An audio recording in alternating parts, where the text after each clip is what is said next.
Ce jour-là, le corps inanimé de Katiba Gobeden est retrouvé à son domicile à Bendedam. À l'époque, Sandrine Radburn et Nassia Bukriden étaient les locataires de cette dernière. La police suit le protocole établi et procède à une autopsie. Le médecin légiste, le docteur Shaila Janki-Persan, conclut à une mort naturelle. Jusque-là, tout semble avoir été fait dans les règles.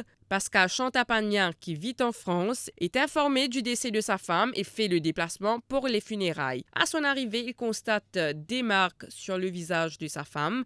Il interroge les proches de cette dernière qui lui confirment que ces traces n'étaient pas présentes la veille de sa mort. Hormis de cette information qui sème le doute dans sa tête, ils se rend à la police pour consigner une déposition et c'est à partir de ce moment que débutent les ennuis. Donc je suis arrivé le lundi, le jour de son enterrement. Et ce qui m'a choqué quand je l'ai vu, c'est une marque sur son visage. Je me suis inquiété, j'ai eu des doutes et j'ai demandé à ses amis, parce qu'elle a passé la veille avec ses amis, tout ça. J'ai dit, est-ce qu'elle avait une marque sur le visage? Ils m'ont dit que non. Donc c'est à partir de là, j'ai eu des doutes. Quelques jours après, je suis allé voir la police pour faire ma déposition. Ils m'ont écouté, mais ils n'ont pas pris ma déposition. Donc du coup, j'y suis retourné 2-3 fois. Vu qu'ils n'ont pas pris ma déposition, je suis allé prendre un avocat. Avec mon avocat, on a fait des démarches pour faire une contre-autopsie, tout pour avoir le résultat de l'autopsie, tout ça, et on n'a pas pu avoir jusqu'à aujourd'hui. Je suis rentré en France, oui, je ne pouvais pas rester trop longtemps non plus parce que je dois reprendre le travail, quoi. Les raisons avancées pour le refus de prendre la déclaration de Pascal Chantapania et d'accéder à sa demande de contre-autopsie sont incohérentes.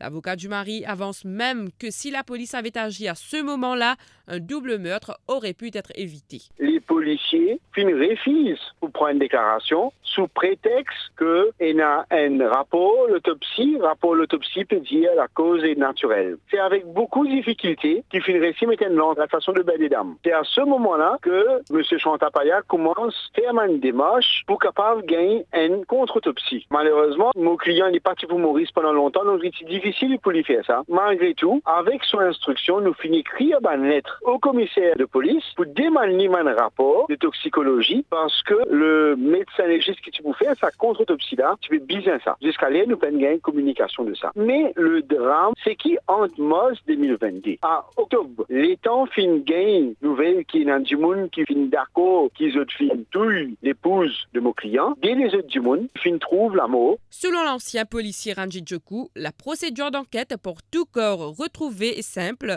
La présomption d'acte criminel est privilégiée jusqu'au moment où les preuves scientifiques démontrent le contraire.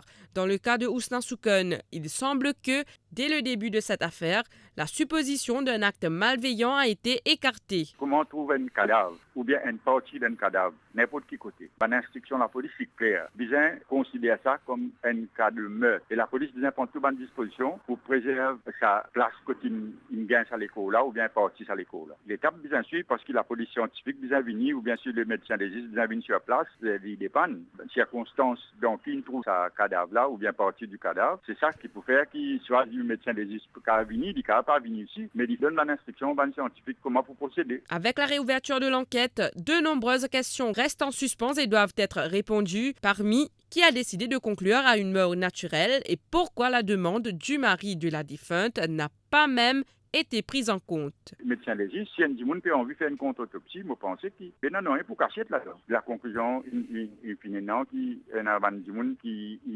admet qu'ils ont fait crime, mais c'est madame là, une victime d'un assassinat. Là, il y a une affaire un peu sérieuse parce que ça dit monde qui n'empêche qu'il y ait une contre-autopsie, il est bien capable de justifier cette décision. Prenez quand il dit une mot, bien faire une enquête préliminaire ou bien une enquête judiciaire et la cour vous décidez. Donc, à côté d'un accusé, bien faire une enquête préliminaire. Pour pénaliser faire une enquête judiciaire et ça fait devant la cour de justice et ça va dire M. Mossir qui la cour pour bien demander d'autres explications pour quelle raison tu refuses ça et qui ça dit indiqué. Pour l'heure, Pascal Chantapania est en communication avec son avocat et attend toujours des confirmations de la police pour prendre les décisions pour qu'il puisse trouver la vérité sur la mort de son épouse. Pour plus de vidéos, cliquez sur like. Abonnez-vous en cliquant sur subscribe et activez la cloche de notification pour rester informé.